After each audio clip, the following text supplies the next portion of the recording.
Hi, y'all. That really shouldn't be our intro. I need to think of something different. Here we are, back again. Just 1 week, two weeks later. Back again with Plants vs. Zombies and Hex by Rebecca Dinerstein Knight. I was like so proud of myself for remembering the second surname, but I left it on the last one. Can we do exclusively books with people like with just like 2 names to read from now on? From now on, I'm gonna choose exclusively books, 3 or more names for the author. So 3 or 4 names? Yeah. Are we not going as high as like 6? No, That's too many. Too much. That's honestly at that point it's gratuitous. Like pick a lane. Like we get it. Like your parents and your grandparents decided to hyphenate their names. Like how adorable, how progressive. But you know what? Like that. Now you've got 6 names, and that's too many. If you're listening to us and you have 6 names, this is a joke. Yeah. I think 6 names is awesome. Okay. I wish I had 6 names. Well, I mean, I might add 5 more. Yeah, why not? Do it right now. What are your extra 5 names? I love how like you suggest you have 1 name. Yeah, I just have 1 name. I'm gonna say my. She's like Beyonce. Exactly. Except Beyonce has a last name, as you keep informing me. That's so embarrassing. It's Beyonce, Giselle, Knowles, Carter. That's a lot of names. Wow, she has 4 names. Yeah. But people always like 1 name, like Beyonce. Yeah, because it's like there's only one Beyonce. It's like Zendaya also has a last name, Coleman. But, nobody says like Zendaya Coleman. It's because like there are no other Zendayas. But like there might be. Yeah, but they're so irrelevant. Wow, ripped all the Zendaya Smith, like, no, I'm irrelevant. I really hope this is actually like coming out and streaming, but there isn't really a way of us to know. Oh, hey, Ross is here. It's Ross. Who? Yes. No, I know who Ross is. Yeah. Wow, of that's course, embarrassing. One of the main cast members from Friends is here. That is actually hilarious because we watched that show together. I introduced him to a lot of American sitcoms. This is Ross, my former roommate. No, I know who Ross Oh, you is. do know? I was Okay, because it's like, as you would say. But you do that every time. It's like I say a person from my life, and then you're like, who? And you'll literally be like, "Hey, you know Sally Smith?" And I'm like, "No." But you don't know like Sally Smith. You'll be like, "Hey, you know Sally Smith, the person I met for 1 day in primary school?" I think I did actually I got on the bus with a Sally Smith. I'm not kidding. Like I think think you nailed it. Like we weren't very close friends. But you know. No, and that's your other thing. You'll be like, "What? You don't know my super close friend who I haven't spoken to in 5 years?" Oh, that's not fair. That's so true. It's not true. You'll be like, wait, this person's one of my best friends in the world. Wait, they got married like 3 years ago? How could I not know this? Maybe they're just not your super close friend. Ross, you haven't got married without telling me, right? He said, why didn't I just eat all the other friends? What? This is the... Oh, do you not understand the reference? No. Oh, it's from Futurama. Have we not got to that episode yet? No. There's a bit... You know, like the aliens that they're watching... They're watching... Earth TV, but like 1,000 years, they're 1,000 years behind. Sure. There's just a clip where like they're sitting in their living room and like the main one goes, I don't understand this show. Why doesn't Ross, the largest friend, not simply eat the other 5? Interesting. Interesting. That's the reason we stopped watching Futurama. Yeah. Well. Okay. Well, I guess we have to start with the old game and book. The old game and book. Yeah. Why don't you catch us up to where you were last time? Okay. This is actually so extra embarrassing because someone that you know is listening, but that's okay. At least it's not your mom. My mom is actually under a pseudonym right now. Okay. So the book, Hex. So good, so in love. I finally finished it. Well, I've read it before, but I finally finished it again for the second time. And Matthew can discuss because I read it out loud to him. Yeah, she read it out loud and I listened the whole time. Yeah. So quick recap on the story. It's about Nell Barber, a 31-year-old, I guess not what is it? You know how it's like when you drop out, you're a dropout, but like what's it called when you're expelled? I get. Is there a word for that? Like an adjective. See, in my head, I'm like, that's still a dropout. But you didn't drop out. She was asked to leave. Okay, but like, aren't like high school dropouts like still people that like got expelled? No, you can drop out of high school without being expelled. Okay, well, yeah, no, I know that. I just thought that like, I don't know, Okay. when someone's a high school dropout. That's fine. Okay. I've already worded it in my mind. So, she is an ex-PhD candidate at Columbia University. She was expelled because she was part of a group project in which they were trying to detoxify toxic plants, and one of the girls was not being super careful and died. And the entire group was punished, so they are all expelled. And the story is about her living in her apartment alone, trying to continue these experiments, planting her toxic plants, writing manic journals to her ex-advisor, Joan, who she is very much in love with and obsessed with. And the story revolves around a main cast of 6. We've got Nell, we've got Joan, we've got Joan's useless husband Barry, who is sleeping with Nell's best friend Mishti, who is dating perfect rich hedge fund guy Carlo. Well, it's like 99210 there. And then there's Tom, Nell's ex-boyfriend, who is now sleeping with Joan. And that's all of them, isn't it? It's the whole gang. Yes. So where I left off before, oh, you've already started the game. Look at you. Yeah, no, I'm multitasking over He's there. on it. Where I left off on the book last time was Nell and Tom were. Oh, I wish I remember what page that was. Doesn't matter. I think it was like 136. I don't know. There's only 215 pages, and I was pretty close to the end. But Nell is meeting up with Tom at some museum in New York to give him back $150 that she owes him. And she has decided that she doesn't want Tom to be in her life anymore because he's sleeping with Joan, and also fuck him. And also, who really wants to be friends with your ex? That's like, it's something people say, but not something people really do.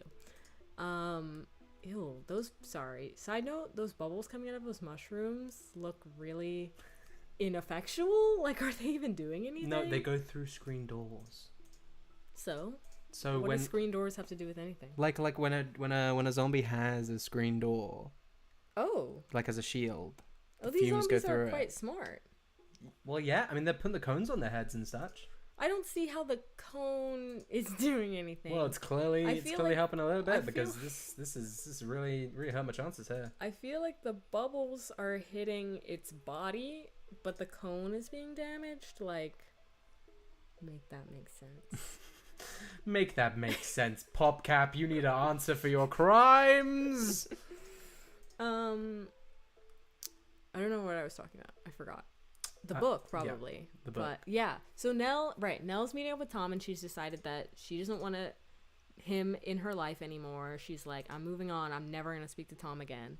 And then when they're at the coat check, getting their coats back, he gets an email from Joan that's like, to him, Nell, and all of the others in our main tragic cast, saying that she's throwing a Christmas party at her place and they're all invited. And Nell's like, well, I guess I'll never speak to Tom again after this party, of course. So then we go to the party, which takes up like 5 chapters. It's like, Was that when you were like was that part of what you were reading to me yesterday? yeah. Yeah, I thought that we were going through a lot of chapters, and I was like, are they still at the same party? Like, Yeah, no, it's a bit like this is gonna be so embarrassing, but it's a bit like Lord's second studio album.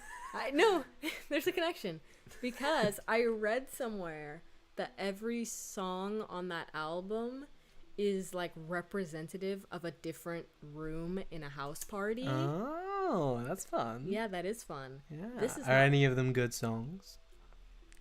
Have you not listened? Okay, that's embarrassing. We're gonna listen to the album after I'm this. bad with music. I just missed a sun. I've never missed a piece of sun before. I can't believe you've done this to me.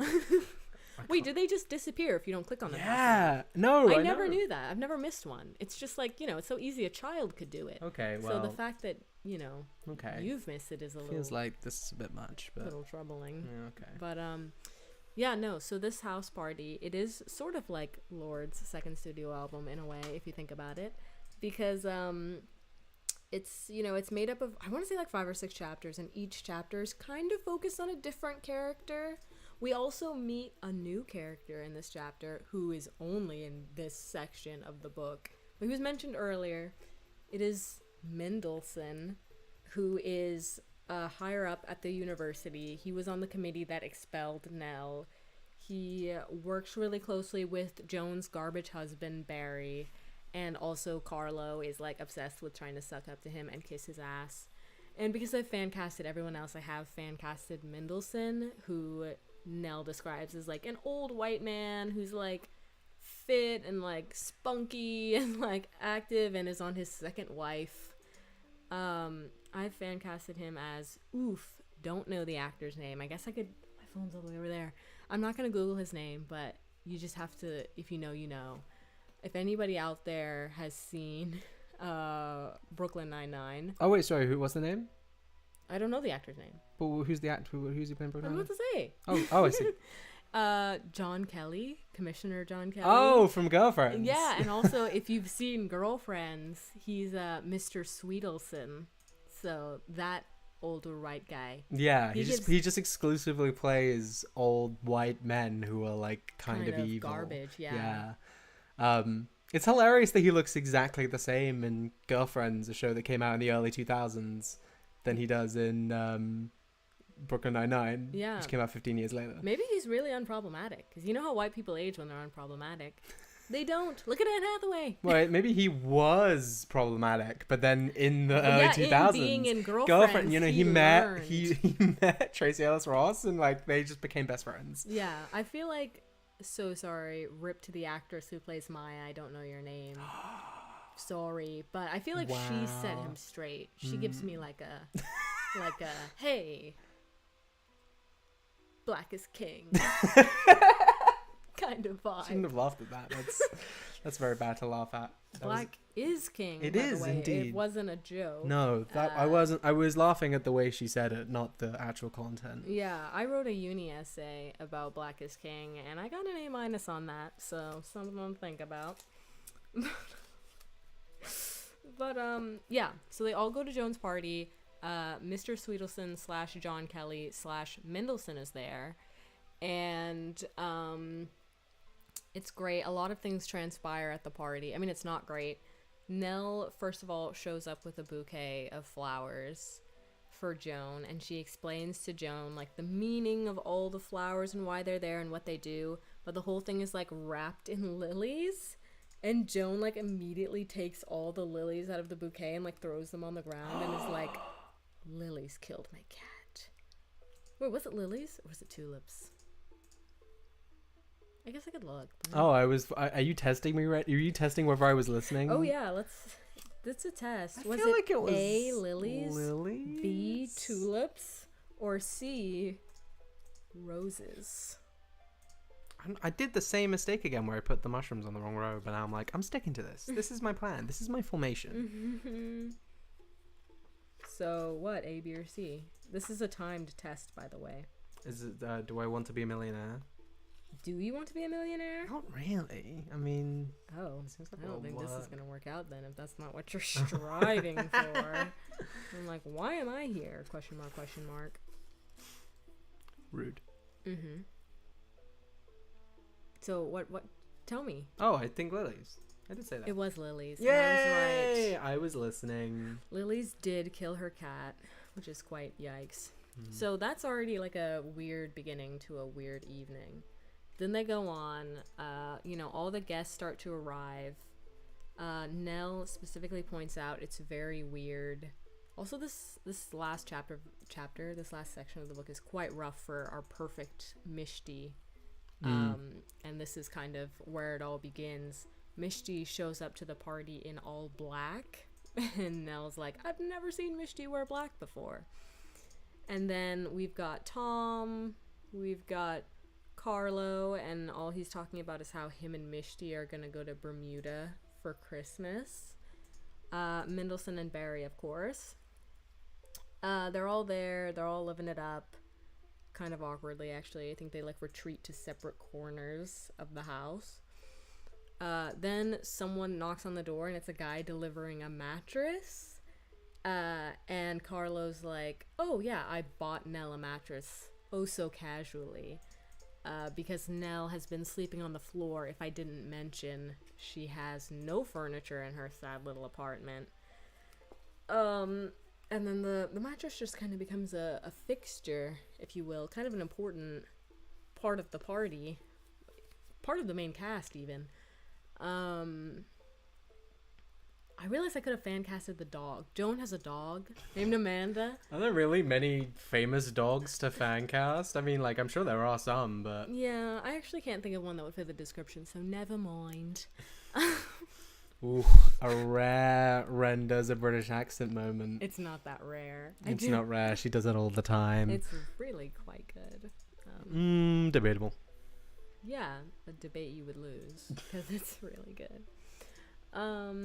Yeah, so a guy brings in a mattress that Carlo bought for Nell, which is kind of like, I don't know, it's such a weird thing. I still don't know how I feel about that. I still don't know how I feel about Carlo as a character, because it's like, on the one hand, he buys Nell a mattress, but I'm like, you know, Joan at one point is like, why is it being delivered here and not to Nell's apartment? And he's like, oh, you know, I must have copy pasted this address because I got your email with the invitation to this party at the same time I was buying it online. And I'm just like, I feel like that's not true. Carlo feels like the kind of guy who does things very intentionally. He's like perfect. You know, we talked about him in the last episode, and he's like, you know, he's very like, went to prep school, does all this stuff, into business. Like, even his like dating of Mishti feels very like deliberate and calculated. And I'm like, it seems like the kind of thing a guy would do where he's like, oops, I accidentally sent it to this address, so you guys are just happening to witness how charitable I am. Oopsie. So that's kind of like, But I kind of like his ending, which I guess I won't say now. Yeah, but... no, I was thinking like, maybe he is just kind of a stand-up guy. Maybe he just made some mistake, or maybe some people are both. Yeah. Some people contain multitudes. Yeah, I think that is the moral of this story. Is that people contain multitudes. So we have that part of the story. That's like its own chapter. And then we've got... Sorry. And then we've got Mendelssohn talking to Mishti and Carlo about their plans for Christmas. And he's like, oh, you know, it's too bad you guys are going to Bermuda because there's like a, what is it even called? Like a colloquium? Is that the word that it was? Oh, yeah. No, I think you're right. Yeah, there's like something that like people from the university are doing, you know, as like a further their career kind of thing. And he definitely says this next part very like, I don't know, like passive aggressively, or like just like not meaning it. He's like, oh, but it's a good thing like you guys are just going on vacation. That colloquium is for people who only think about work. They're so narrow-minded, whatever. And then, of course, immediately Carlo is like, oh, yeah, vacation. And then it's like, hey, you know what? Really great idea. Mishti, why don't you and Mendelssohn's second wife go to like a dance whatever class or something in December? I do the colloquium, and then we do Bermuda in February, which is like, yikes. So there's that. There's Carlo being kind of a dick. And then there's the wonderful musical number that Nell and Mishti put on the mattress as a stage. They do like they do the singing and choreography from their favorite Bollywood movie, which I have now forgotten the name of. which is sorry. I don't remember the name. Are you gonna attempt to pronounce it? Am I? I think it's better if I don't even go there. I think it's also, I don't know if this is like a real Bollywood movie or if this is like something that the author made up for the story. Don't know. So I'm not even gonna go there. But if anyone has read the book and knows, good for you. Yeah, so they put on a whole show for everyone. It's not really for everyone. They definitely just like do it for themselves very organically on the mattress, and then they collapse down. And after they collapse down on the mattress, that's when Carlo's like, oh my gosh, that was so cool and great. And you know what else is cool and great? You should take a dance class. You should take a dance class with middle-aged women who are the second wives of rich white guys while I do this thing, and we'll put off our vacation. So there's that. And then things really start to heat up because Barry goes downstairs in the apartment building somewhere. Does Carlo leave? I don't remember now. He must. Mendelssohn leaves for sure. I think Carlo also leaves, like has to go early or something. I just read this literally yesterday, and I said the words out loud, but I don't remember where the fuck Carlo even was in this. Oh, was I not allowed to say? No, you can. Oh, you can say it. The subject matter is quite adult. I would hope. I don't know where Carlo is in this equation. I sort of lost track of him, but Mendelssohn's gone. Barry goes downstairs, and Mishti goes to Nell and is like, I didn't believe you.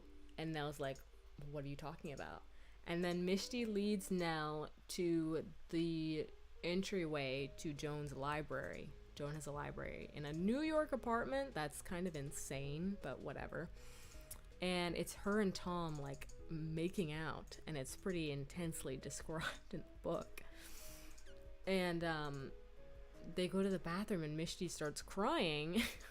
And Joan's like, I've never seen Mishti cry before. This is really weird vibes. And then it is revealed to us, the audience, that despite the fact that Mishti is dating Carlo and sleeping with Barry, she's actually been in love with Tom this entire time. Mm-hmm. Really, really weird vibes. Especially because she totally, like, in the first part of the book that I read, she was, like, criticizing Tom left and right. But I guess that was her trying to, like, put Nell off the scent, I guess. A bit of a hate center of the brain close to the love center of the brain. Yeah. That would definitely make sense in our relationship. I mean... You hate me every day. Being with you is hell. But anyway. I hate my wife. We get this running joke that, like, you know a sitcom's bad when every other joke is just, I hate my wife. Yeah, but I think we're the perfect... I think the, like, new... I feel like the I hate my wife is very 90s, very 2000s. And it's always a guy who, like, kind of doesn't deserve to be with the wife that he has also. Like, she's always way out of his league, and he's, like, constantly complaining. And I'm like, bro, let's not look a gift horse in the mouth, okay? I mean, that is the premise of, like, an actual TV show that... Oh, my God. I totally can't remember what it's even called. Is it like Kevin can like fuck himself? Huh? You know, have you not heard of this? It's basically like a TV show where it's like, you know, a regular sort of 2000s sitcom. This is getting like I have to concentrate, but also no. It's like a regular 2000s sitcom about like, you know, a husband and a wife who like the husband's kind of a bum and the wife's like always trying to like sort of like handling everything, and it's split between like actual like sitcom style like, you know, with a live audience scenes and like really gritty realistic scenes where like the character where like specifically the wife, whenever the wife is away from the husband, it's like she's basically going through trauma because she's just like, I'm so unbelievably unhappy. It's really, I've seen like the first couple episodes. It's dark. I'm gonna see if I can find the name of it, but yeah, that's quite grim. No, I was. Sorry, we've completely gone on a tangent here. We're in the tangent zone. We have the tangent zone. I was just gonna say, I feel like the modern equivalent that is morphed into is like bisexual women being like, I'm bisexual, but I'm dating a man. I hate him. Why can't I be with a woman? Like, I'm like, girl, you can. That's the whole point. Yeah, it's Kevin can fuck himself. Yeah, it's pretty good. Interesting. I've never heard of this before. Ew, I don't like the little pictures. That's quite troubling. Okay. But that's just me. She doesn't like the pictures. It looks like the budget was a wish and a prayer. The budget. Okay. But back to the book. I don't remember what I was talking about. I was talking about the party. Oh yeah, Misty starts crying. She's in love with Tom. So then Nell, being who she is, goes downstairs and finds Barry and tells him like, hey, are you gonna do something? Because Misty is crying and your wife is making out with Tom upstairs. Do you want to come back and like handle that in any way? And so Barry comes back up. There's basically a confrontation between all of them where Barry's like, oh no, do you know that I've been fucking Misty? And Joan's like, yeah. And then Tom's like, wait, what's going on? And then Barry's like, I'm so sorry, like, I want you. And Joan's like, I want him. And it's just really awkward, and everybody's like, well, good night.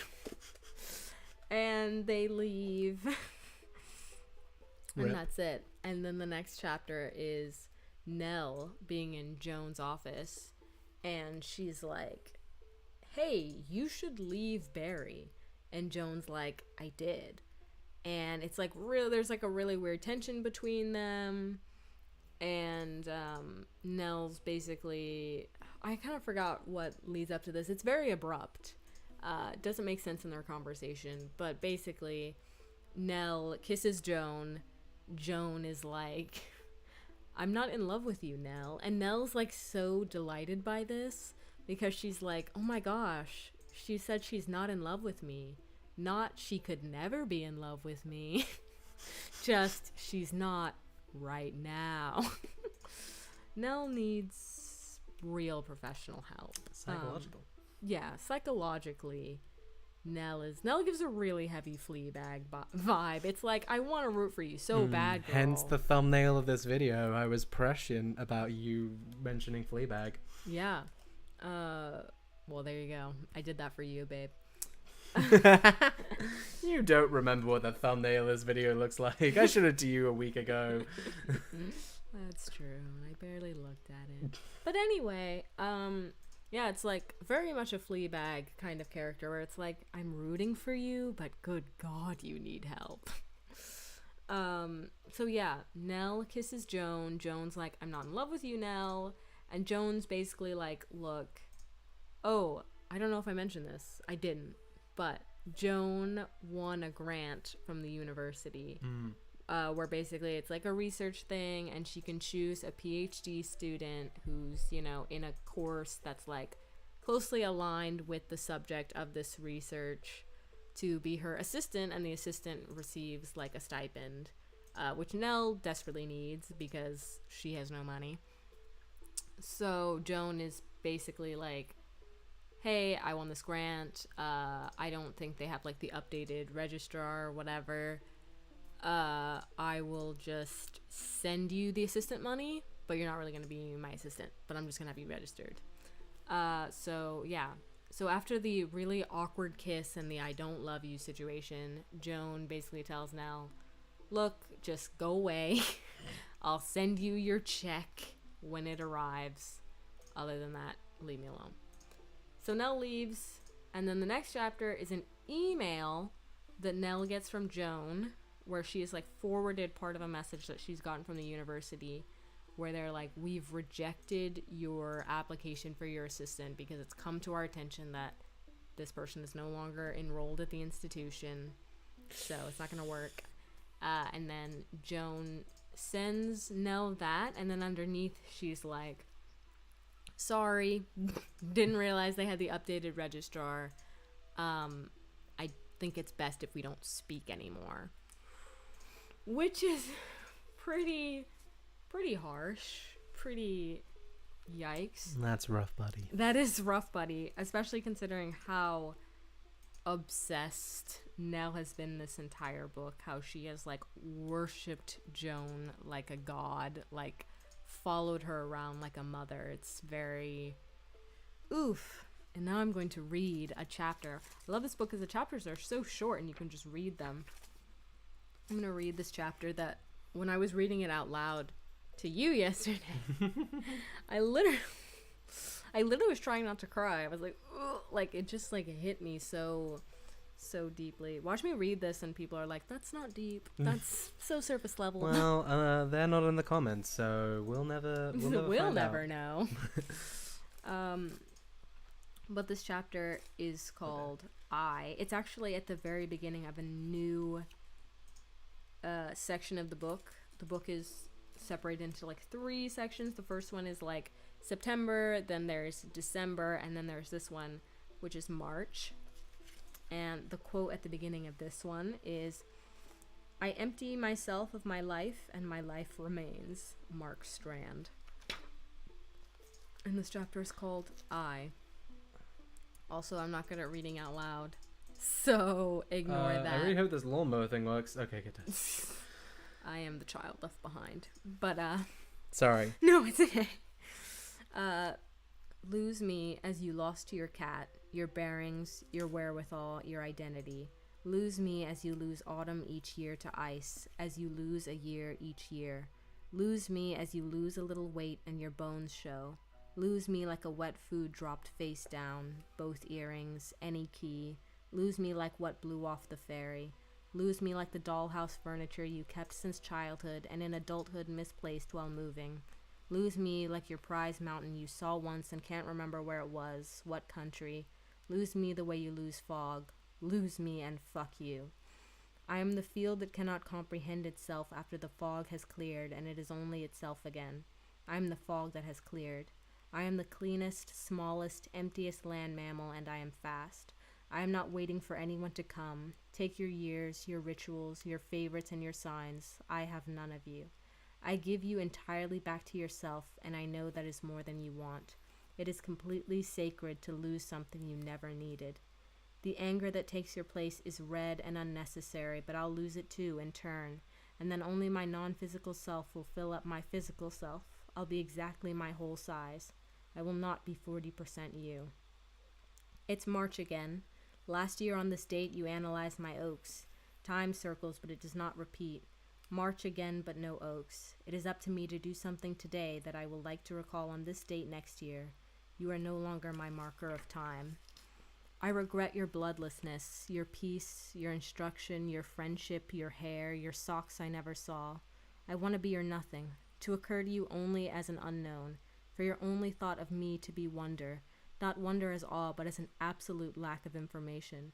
Not to impress, not to receive your approval, your interest, or your disdain, total blankness, which is not to say that we are strangers.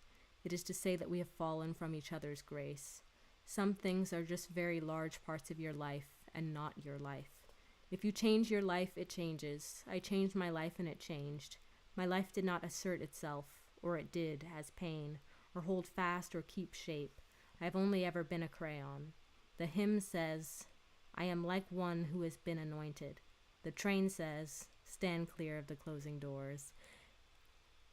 I mean, it's so good. That chapter could just be a standalone poem. And Yeah. yeah. That's...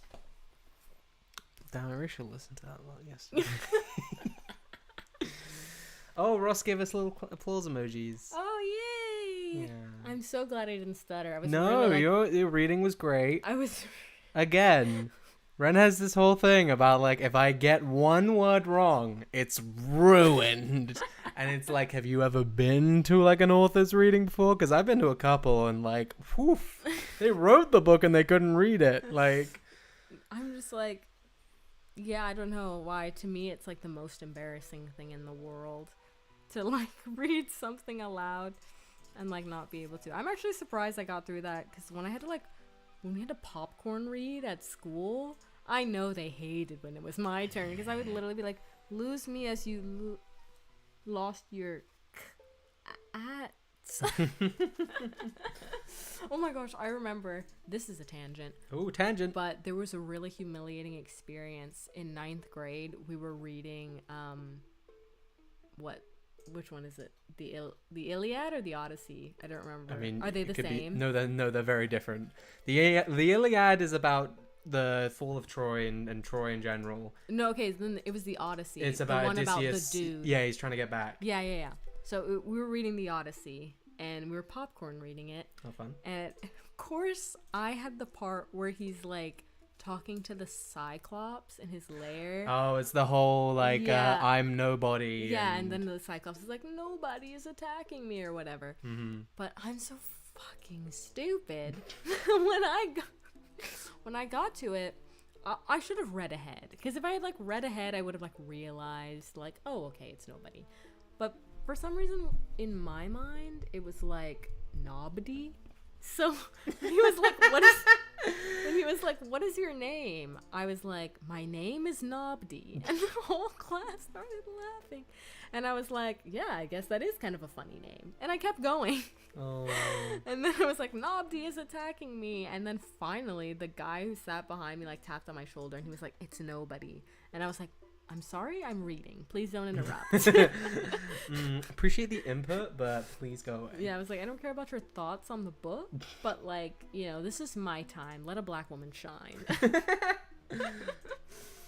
So, yeah, I think after that, I've just been sort of like, that sort of traumatized me from reading out loud ever again. Like, even words that I like know how to say, I'm like, oof, what if I'm mispronouncing this right now? But But you're fine. But you know, it's fine. I survived. And that was really good. Thank and that's you. also a really good chapter of the book. It is so good. Like I said, I almost cried when I was reading it out loud to you yesterday. It's just so ugh. And then so much of this book is like, I don't know. I feel like there's not like a lot, like, ooh, it's so much. But, you know, there's way more like queer media out now than there was when I was a kid. But like, I feel like so much of it is like soft and sweet, especially like stuff about sapphics is like, oh, sapphic love is so sweet and so tender and like everybody's good and it's sweet. Oh, cottagecore. Like, but I'm like, I feel like this book is like what it's like, man. Like, what it's like to live it. Yeah, like, especially when it's like you're not good for each other as well, and it's like, I don't know, there's something like, I've dated girls, obviously, and I've dated, I don't know, that might not be obvious to our audience. Okay, well, yeah, I've dated girls. Ren's a lesbian on hiatus. That's how you like to say it. I do like to say that I am a lesbian on hiatus. Just on vacation, really.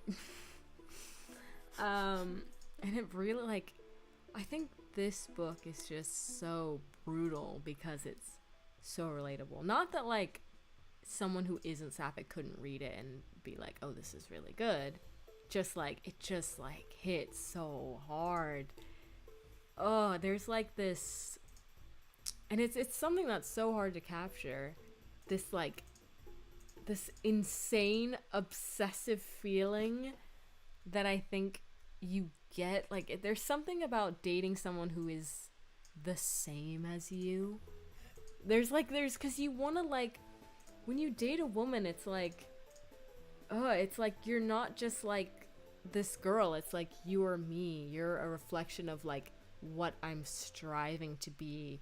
You're, like, my mother. You're my grandmother. You're my best friend. You're, like, you're my God. And it's just, like, it's so... Maybe this is just me. Maybe, like, I have, like, some sort of personality disorder. I don't know. But it's, like, it's intense. And it's ugly. It's really fucking ugly sometimes. And when it ends, you just, like, you hate her, you know? Like, especially when it ends in a way like this, where it's just, like, so unresolved. Like, I've been where Nell is, you know? And it's so ugly and it's so painful. And the line that's like, sometimes something can make up so much of your life, but it isn't your life. It's like when this person is not with you anymore, you genuinely don't know how to go on. Like, when she talks about Joan being her marker of time, I mean, like, I still do that. I still am like, oh, it's this day. This is the day that me and insert individual did this. And this is the day that they first told me that they loved me. And this is the day that I cried to them about all my, like, childhood trauma. And this is, like, it's so good. It's such a good chapter. It's such a good book. I would say, like, this book and Giovanni's Room, which you've never read, which I'm still I've mad about. started to read it. Yes. I read the first couple chapters. Like, Giovanni's I was Room... like, oh, wow, about real people? Skip. Giovanni's Room is a book by James Baldwin, in case anyone doesn't know. I literally, 1,000,000 out of 10 recommend. It's so good. It's about a man who falls in love with another man in 1920s Paris, and it's amazing. And obviously I can't speak to the experience of queer men because that's not me. But I would say that, like, that same feeling of, like, just like this sort of intensity and ugliness that exists in queer love, maybe in all love, maybe, I don't know, but it's so good. And it's, I would say, very similar to this book in terms of that passion, and it's so good. This book is, like, I don't know, this book is so good. Like, I read it, you know, 1.5 years ago, 2 years ago, and I liked it, but reading it again, I'm just like, fuck, man, this is so good. This is like a masterclass in how to fucking, like, write devastating queer content. It's pretty devastating. Oh, you know what? We have to watch The Haunting of Bly Manor. If you like stuff like that, that's got stuff like that. I hate watching new things, but Yeah. I'll try it. I mean, hey, we're not watching Haunting of Hell House, which you've definitely been avoiding watching, even though I personally think it's probably just a bit better. But You know what? I think if you read Giovanni's Room, ooh, I is that here? It is here. It's over there. It will be read tonight. It won't be read tonight. It will be read tomorrow. It's pretty short. You could read it in one night. But yeah, this book is so good. And what the hell? Oh, Dancing disco. Do not remember what he does. Does he, like, skate in? Like, Was he a black man in life? I'm like, is it a little wrong to kill him? I mean, I guess all of the zombies. You know what? These are questions that perhaps PopCap. They weren't. They're not ready to answer. They weren't ready to answer that. I mean, I don't know. The fro is like ginger. Not that black people can't be gingers. I know that's a big debate right now with the Little Mermaid coming out. Oh, okay. For a second there, I was about to say, like, what's a big debate? And I was like, oh yeah, no, the Little Mermaid thing. That's quite grim. But quite grim. that, I don't know. That afro does look a bit Party City wig, so it could just be a white person who died in the midst of cultural appropriation. So in that case, you should kill him extra hard. Sick like 3 pea shooters on him. What even is this ice shroom? Temporary immobilizes all zombies on the screen? That sounds useless. Oh, but maybe it's useful for this guy. Nah, it's fine. But no, this book is incredible. The way that it's written is just so great.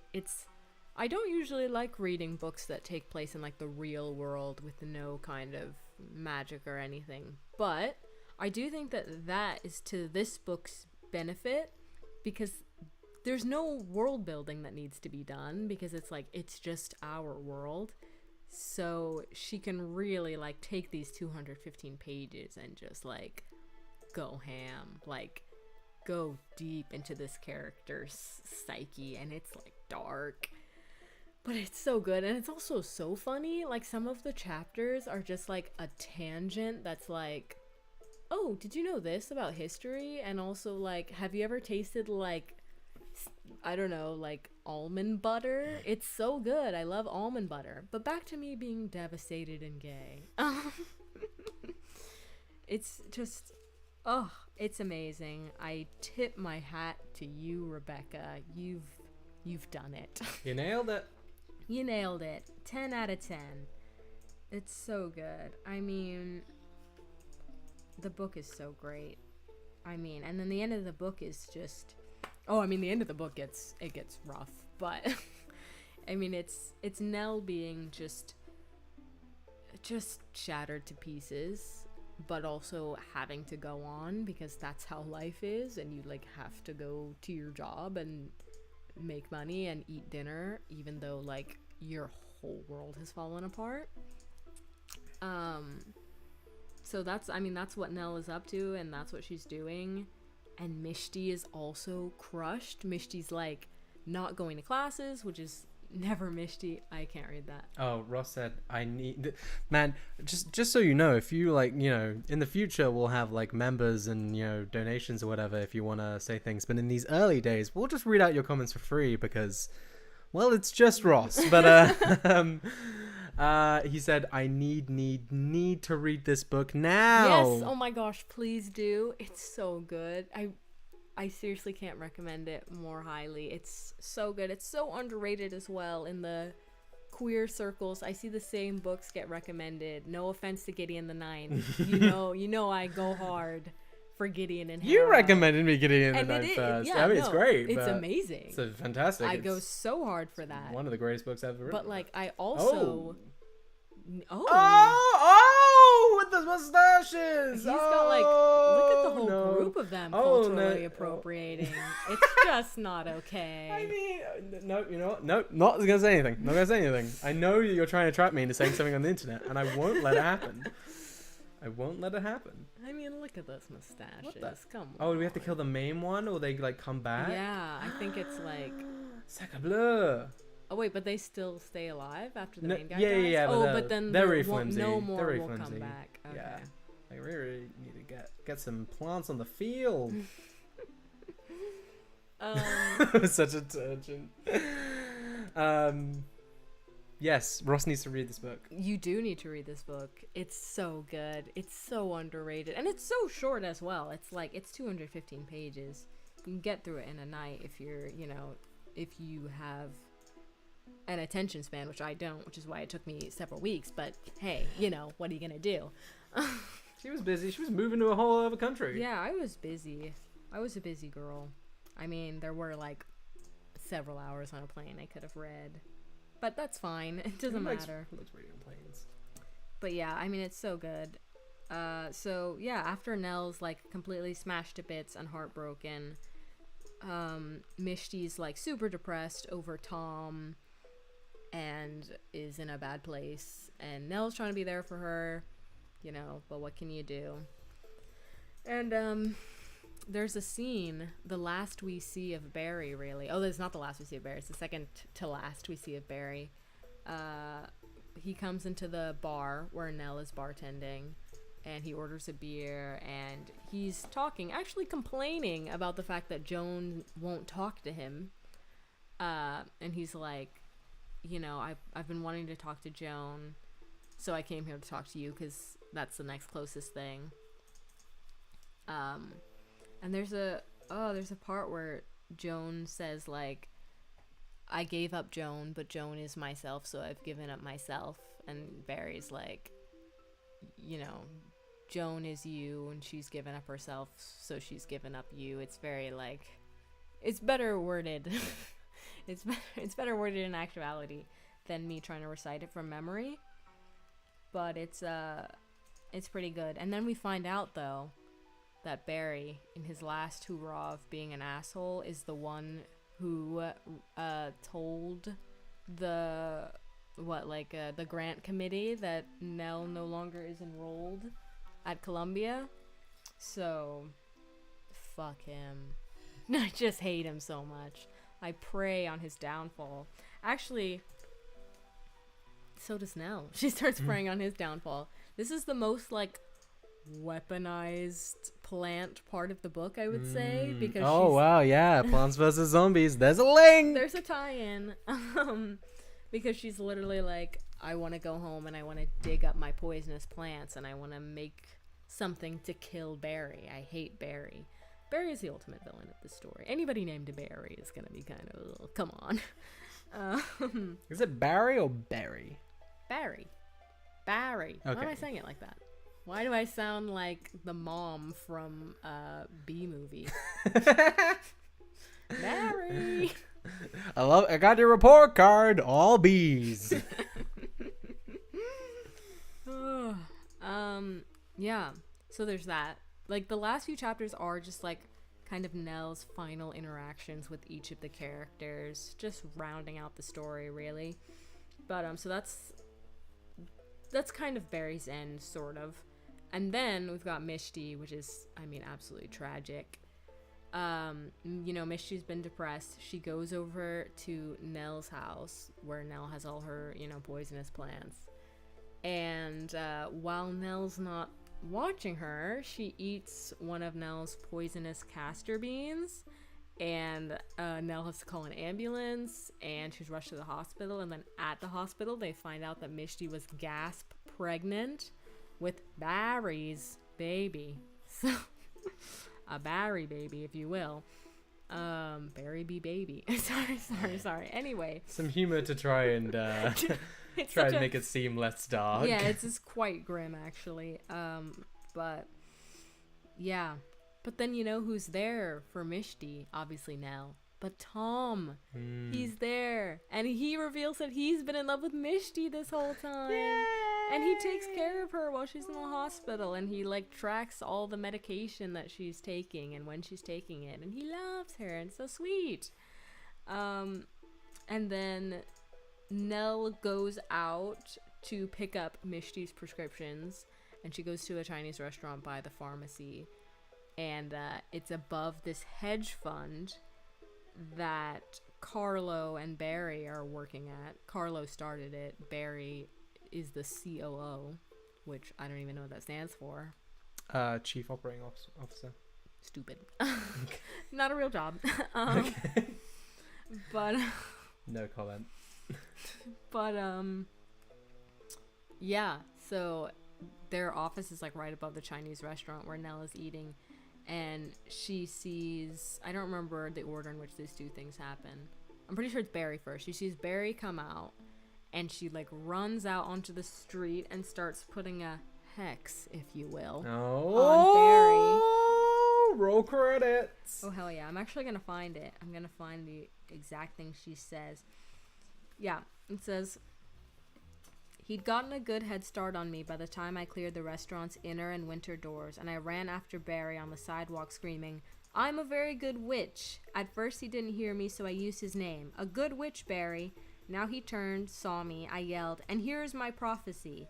He conspicuously speed-walked. You will build a ship of rotten wood and bloat it, and it will get very big. Barry started earnestly sprinting away from me at this point. And you will soak it in rotten waters, and it will fail, Barry. Poor Barry. It will fail. We cannot remove the gross from the world, but we can deny it our forgiveness. We can remove ourselves from the gross and let it wither until it's small. So good as well. So that's her last interaction in the book with Barry, and then he basically just runs away from her. Well, then she goes back into the restaurant and sees Carlo come out of the restaurant. Carlo and Mishti broke up, in case I didn't make that clear. They're done. But, done. That's no more. But, she sees Carlo come out of the office, and he's going on a lunch date with a man. He's gay. He's gay. He's friggin' gay. So there's that. So I like, in that sense, I like that ending for Carlo. Yeah. Well, now Carlo has to be a good person. Yeah, now I have to root for him because he's gay. If I don't, I'm homophobic. It doesn't make sense otherwise. Yeah. And then that's it. And then the last chapter is called You. And it's... Now on ABC.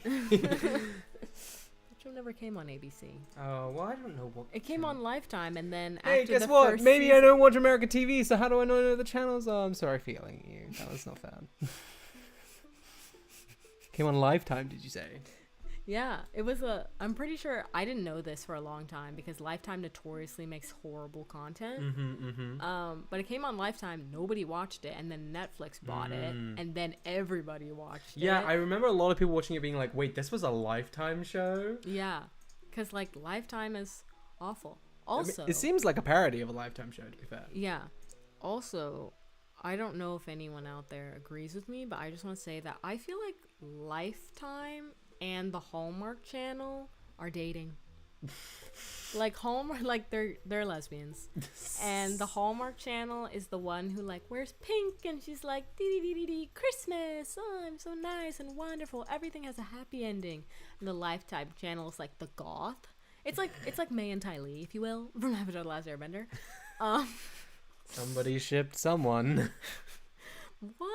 I haven't read fan fiction about them. Anyway. She hasn't written fan fiction about that. Anyway. Moving on. Oh, sorry. There's... Oh, yes, it turns hello? out sometimes the the zombies leave you a note? You How didn't know that? polite. I was like, you know what? It's actually hilarious. Sometimes the games have a book element. This is a read. I'll do a reading. Oh, yeah. How's that sound? Yeah. Hello. We would like to visit for a midnight snack. How does ice cream and brains sound? Sincerely, comma, the zombies. Now that's a bit rude because do I have to buy the ice cream and then you eat my brains? Like, Oh, I'm sure they're gonna bring the ice cream. Come on, they're gracious guests. I'm just like, I didn't see any of them holding ice cream. They might have it in their pockets. Just like loose melted Yeah. cream in their Sprinkle it on the brains. jail. So the last chapter, can I please finish this? Thank you. Oh, I'm sorry. No, we must tangent until... No, the last chapter is called You, and it's Joan. Obviously, Joan is the you. Joan and Nell are meeting at the Brooklyn Botanical Garden. Upon Joan's request, she says, actually, I'm just going to read the chapter. It's so short. Why not? Sorry if this is spoilers for you, Ross. Still read the book, though. It's so good. You asked to meet at the Brooklyn Botanical Garden, which struck me as irresponsibly romantic. We haven't spoken in about 100 days. Silence is a greater authority than love. You obey it, protect it, grow it as a matter of pride. You'd rather break your heart than break your rule. So thank you for breaking. You said you have missed me. Why is somebody missing you the most delicious possible satisfaction? We walked into the Osborne Garden. Damn it. A colonnade? What is this word? colonnade. A colonnade. I went to American public school, if you can't tell. She was the child that got left behind. They didn't learn us that in public school. A colonnade of crab apples. You asked after Mishti. I told you that in Scandinavia, the verb for to poison is the same as the verb for to marry. You told me the difference is that to marry is a reflexive verb. I had forgotten your life with Ragnar, your Danish history. You marry yourself, you said. You poison another. It's like I am rinsing a cup and turning it over to dry. I want to take care of what we had, now that it is no longer necessary. You recited, maybe for now I should just try, each day to be a little less than I usually am. I said, Annie? You said Lydia. Lydia? Lydia Davis. My complete defeat. I don't know her, I said. I'll read it to you, you said. It's short. It's like you were saying Animal Harmony. You said you'd been offered tenure in Santa Cruz, not at Columbia? Jackasses, you said. I asked if you're moving. Your whole body shrugged. I told you I don't live anywhere. I told you I want to become a psychologist. You looked at me as if you'd just swum across the English Channel, and I looked at you as if I were the towel wrapping your shoulders. I took off my backpack and unbuckled it. I loosened the drawstrings and removed the fat thing inside. I've opened my book to transcribe this final conversation, and you are watching me do it. I hate your watching, but I want to document. You ask what I'm doing. I know you don't expect an answer. Intimacy is only a floor beneath us, a base mutual recognition of entire to entire. If we choose to make love on it, if we choose to pave it over with asphalt, if we choose to build a temple on it, we can, we will. Let me remove my laces. I'll hand you these notebooks stacked and tied and knotted. Call it a compendium? Is that the word? Yeah, compendium. That's the word. Oh God.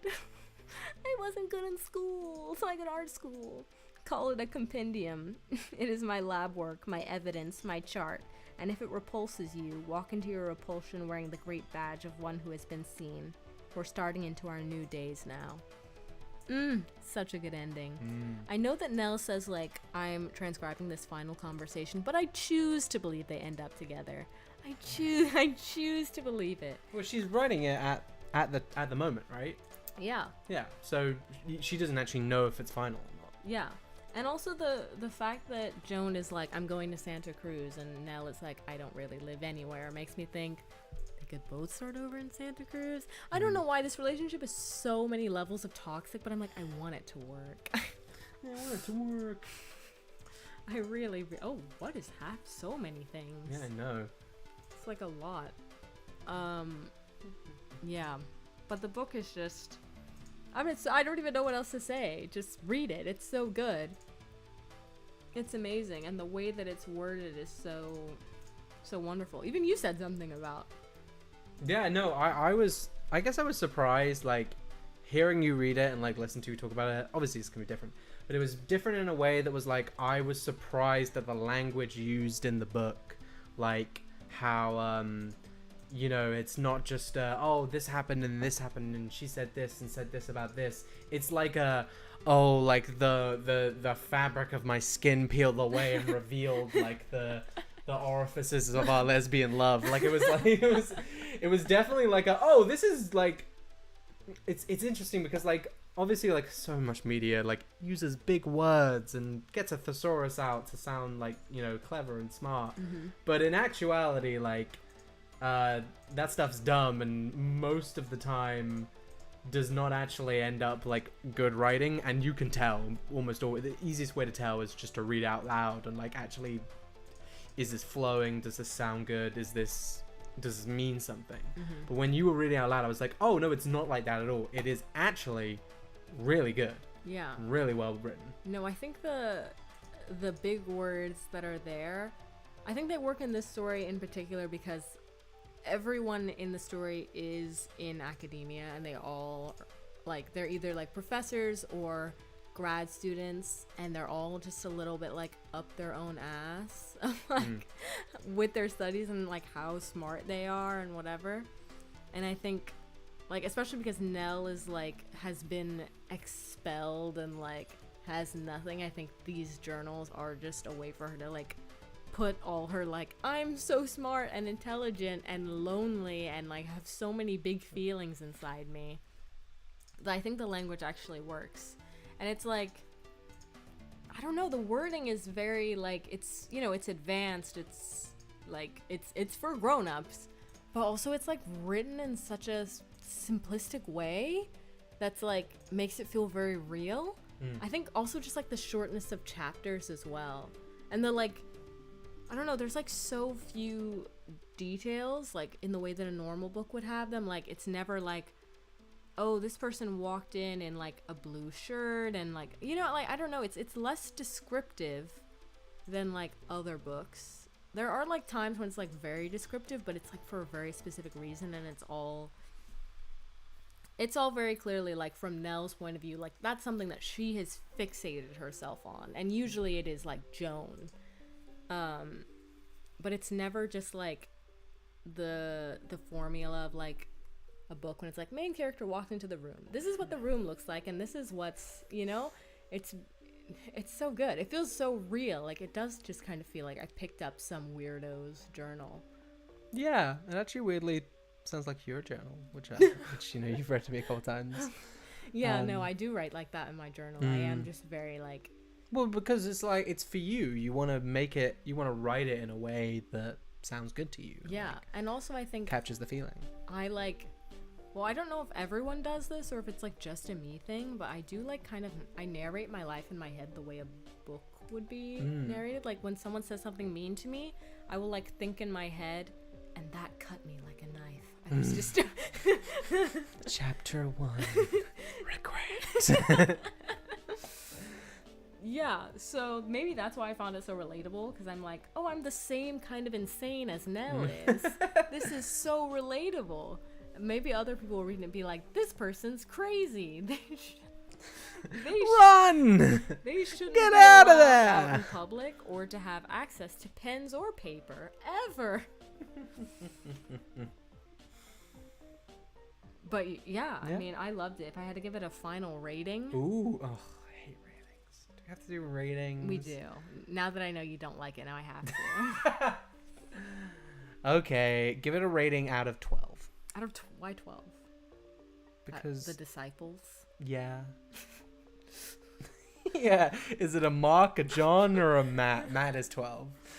Matt is the 12th Yeah. disciple? No, he's not actually. Well, actually, I don't know, but Is each disciple coordinated with a number or no? Or I is it feel like just that wouldn't work because I'm pretty sure 2 disciples are like joined at the same time. lame? I think 2 of them are the fishermen on the boats when he walks on the water. I could be so wrong there. Oh, I'm so sorry, Pope Francis. That's Pope Francis. who very specifically taught me this stuff. Ah, jeez. But no, I was saying Matt is 12 because that's my name, and that's where my name comes from. So Oh. of course he's. Well, I knew the your full name came score. from Le Bible. Le Bible. If you La will. Bible, La Biblioteca. Donde? So I would say out of 5, like fine, out of 12. Out of 12, I just wanted to be winning fun. out of 12 of Jesus's disciples, I would say Judas is 1. I would say this is like, I mean, I don't want to like start with like, ooh, this is 12, but it's like so good. I mean, I will say this gets 11. Ooh. 11 out You're of giving yourself no room. no room. That was kind of why I went for 12. Where I was like, you can give it a 10, and then it will sound great. But no. You know what? You're right. It's not. I hope Rebecca doesn't hear this. It's not perfect. It's amazing. Way better than I could ever do. It was good. It made me shut You're allowed to criticize it. I This know. is a book club. I know. I loved it, but it's not the greatest thing in the whole wide world. So So a 10. So a 10. I think, you know what? Those extra 2 points, those extra 2 disciples, they're, we're not going to continue this disciples joke because it's just so yikes. I don't even know all their names. Yeah. I was like 11 and Simon, and then I was like, I've forgotten all. No, I would say those extra 2 points are like personal love. No, well, obviously you have personal love towards this. Personal But, love. That's where all the 10 points came from. But it's also really well written. but it's like if it's an amazing book and it's also the greatest thing you've ever read and it's the next great American novel, yeah, then that's like the extra 2 points. that's fair. Well, in that case, I'm like, if 12 is the next great American novel, I might 9.5. Okay. It's like all of them and then like half of Paul. Is Paul one of them? Paul's one of them. Hell yeah. I mean, St. Paul's Cathedral. I'm pretty sure that could be a random St. Paul. Yeah. Is there a person in the Bible who gets split in half? Is he a disciple? Because it could be half of No, him. that's the King that's Solomon the baby. Wise. He That's the suggests, little baby. He suggests. No, I splitting know the story. Okay, you know what? I didn't know the story. Well, obviously I heard the story at some point when I was like young and like the Bible was read to me, but I just like completely forgot about it at some point because I remember like someone like doing like it's that story from the Bible where the baby split in half, and I'm like, they split a baby in half. I love that you were shocked by that. Some pretty wild stuff happened. Should that be the next book? No. Some pretty wild We stuff are never happened doing in the Bible on this stream. What game could we even... God of War. There's actually Dante's Inferno. That's an actual game. Oh. Someone made a game called Dante's Inferno, and it's metal as hell. I bought it, never played it. I got it for Xbox 360. Like, I think because my older brother, he like gave me his old Xbox 360 not that long ago, like 4 or 5 years. And I got so excited, I went to like CEX and I was like, I'm gonna buy all of the Xbox games that I've ever wanted to play. And I found like 2. I found Dark Souls, which back then was really hard to find for PS3. So I was like, yeah, come watch it. Yeah, sorry. And I just sort of randomly went through games and stuff, and I found Dante's Inferno, and it would look just cool as hell, and I was like, this isn't real. I took it, and I looked online, and people were like, oh yeah, Dante's Inferno, like it's a hidden gem, like it's a really weird adaptation of the story, but it's like the adaptation I think is like actually like on point, like they get like the whole plot in, but it's also just like in between all of the moments you're just beating up stuff in hell, like you're just like really slicing and dicing your way through. Maybe I should read Dante's Inferno then. No. Why not? It's only on Xbox 360. How would we set it up for streaming? I don't have recording software for I that. don't know. There's all these It's complications just you a didn't thought. think It about. was just Probably on a Game Pass thought. now. Oh, why? Okay. Oh, here that's are a the long disciples. list. Are we really going through all of them? There's only 12. Peter, Andrew, James and John. Sons of who? Somebody. Oh. James. Wait, what? What? I just read. Okay. Oh, that's weird. Peter, Oh. Andrew, James, John. So do you think they're numbered in this way? Is this actually a thing? I don't know. Maybe. Wait. I feel like the Bible is one of those things where they would number the disciples. Yeah. So maybe I'll just say, like, if I thought it was garbage, it was Peter. And then like No. Andrew, then James, then John. Then it's like if I felt very middle of the road, that's a Philip. Really, Philip? I don't know why that's weird to me. I'm just like, ugh, Philip. Philip and Nathaniel are very middle of the road. Then it's like we're getting a little, like, it's just like, ooh, it was well written, but not my thing. That's a Matthew. Yeah, that's a me. I'm pretty well It's written. like it's getting better. This was good. I enjoyed it. That's a Thomas. Then it's like, hey, this was James the Less. Are there 2 Jameses? Yeah, I guess. That's embarrassing. Why is he James the Less? Because he came later. Everyone was like, that's the worst James. That's quite dark. Sorry, James. But then it's like, hey, There I were really 2 Jameses. They couldn't have thought of another. I mean, they didn't. It was the beginning of times. No, there were limited names. The beginning of times. What do you think the New Testament was written about? Shut up. Even like people who believe in like who don't believe in. I mean, well, I don't know. Even people who believe that like I don't know, the Bible is like a historical document, not like a. It's so hard to word myself around it, but you know what I mean. Like people who believe it's a Definitely. chronicle from the beginning of time to the end of time, and not some people like maybe some stuff got lost in the middle there. Even people don't believe 0 AD is the beginning of time. They think there's like a couple thousand years before then. Right. Well, maybe let a black woman speak. So then there's Simon the Zealot. That's if I really liked it, but I just didn't get those extra 2. You're a zealot. Then- About it. If it's like, wow, this was amazing. This was like perhaps maybe the best thing ever. Judas. Judas, son of James. And then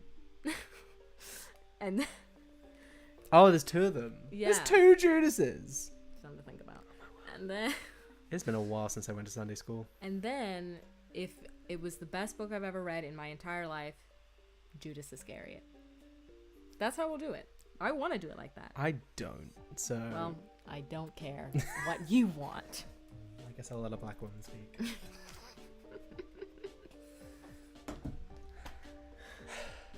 Are we done? I was thinking that, like, you know, we began the thing with, like, talking about Plants vs. Zombies. We could end with it talking about Plants vs. Zombies. Okay, how was your game today? I wasn't paying attention. You know what? It was pretty good. Actually, well, I don't know. I for the first time, like, one of the zombies got to, like, the end of the lawn, but, like, there's lawnmowers that, like... I forgot they had those. Yeah, it's kind of weird. Like, kind of makes the game really easy. Obviously, this is a game designed for children. Yeah, no, when I was a kid, I definitely would lose a lot. Like, the zombies would get to my home and they would kill me. Mushrooms.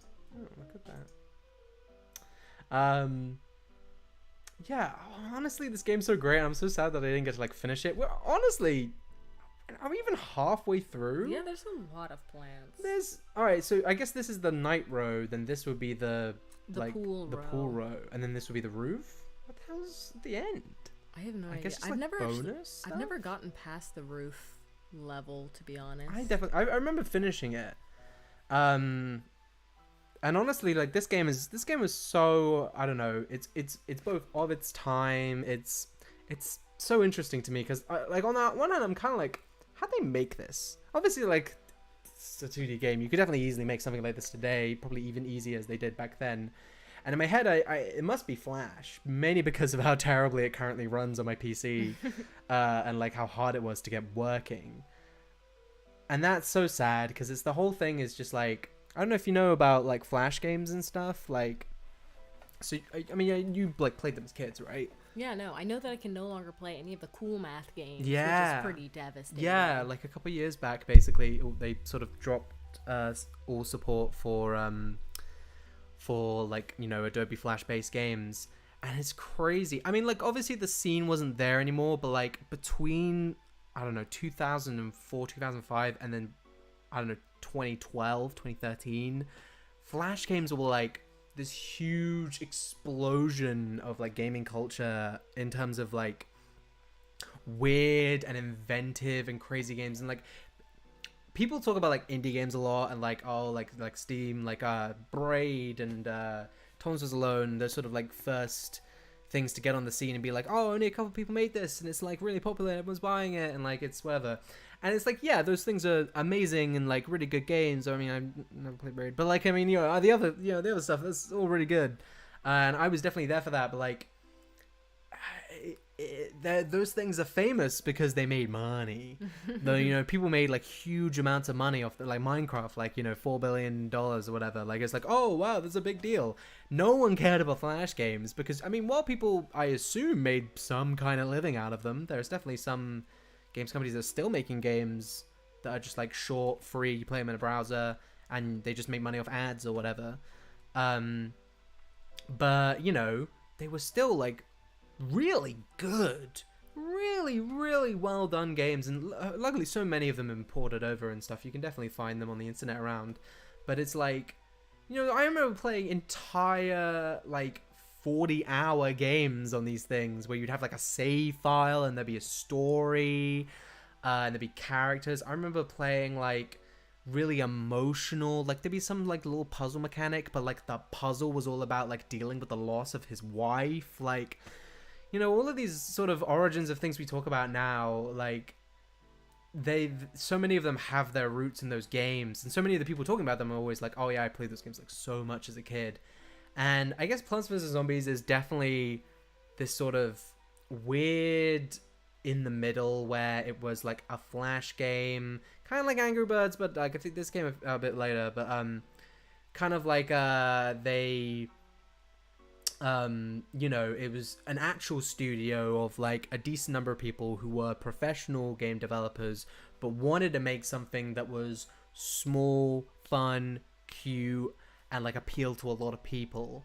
And instead of going like the Flash game route, although I believe there was like some original Flash game for it, they were like, we're gonna make a full product, we're gonna sell it, and they nailed it. They made so much money, and like it blew up on all the platforms, and then it blew up on mobile, and then Ubisoft bought them out for many monies.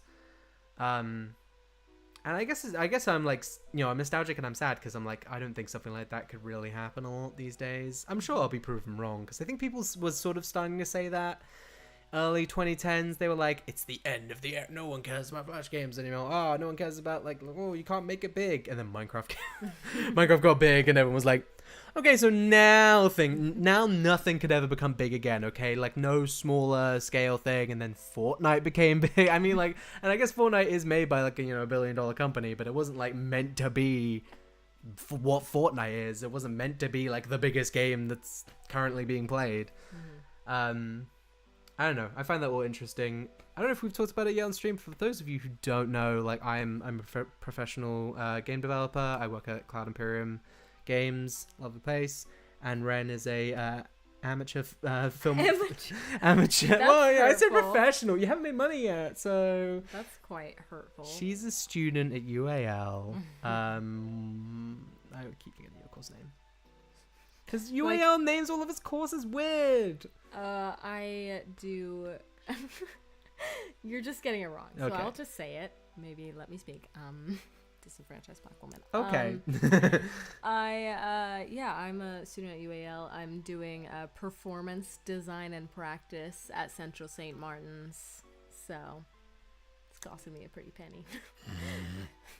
Hopefully I won't be an amateur filmmaker forever and ever. No. But it seems likely. Well, they're good stuff. It has occurred to me that neither of us have any kind of qualifications in the world of books, but we both read loads of I've them. read hella books, and also I tweet about books on my Tumblr. That's quite bad. I post about books on my Tumblr under a tag, Ren Reads. So I've got that alliteration. Oh no. So we've had this whole thing since we started dating that like Ren would refuse to tell me what her Tumblr page is.